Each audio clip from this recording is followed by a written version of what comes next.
ကဲငါသားမေကွန်ဆိုပြီးတော့ခင်ဗျားတို့လွယ်မယ်လို့ထင်နေလားတကယ်ရောမှန်အောင်ဖြေနိုင်မလားဆိုလားအခုပဲစမ်းကြည့်လိုက်ရအောင်မေကွန်နံပါတ်1အရာဝတ္ထုတစ်ခုမြေပြင်တို့ကြာရောက်ခြင်းကိုဖြစ်စေတဲ့အားကဘာအားဖြစ်မလဲ1လေတိုက်အား2ဆွဲငင်အားဒါမှမဟုတ်3လျှက်စစ်အားလားအဖြေမှန်ကတော့နံပါတ်2ဆွဲငင်အားပဲဖြစ်ပါတယ်ကဲနံပါတ်2ကိုဆက်သွားရအောင်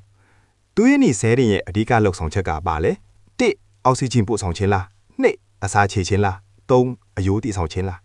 အဖြေကတော့1အောက်ဆီဂျင်ပို့ဆောင်ခြင်းပါပဲမေကွန်းနံပါတ်3များ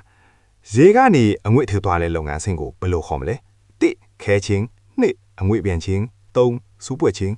ဒါကတော့လွယ်ပါတယ်နော်အဖြေမှန်က2အငွေ့ပြန်ချင်းပါကဲနံပါတ်4ရောက်ပြီ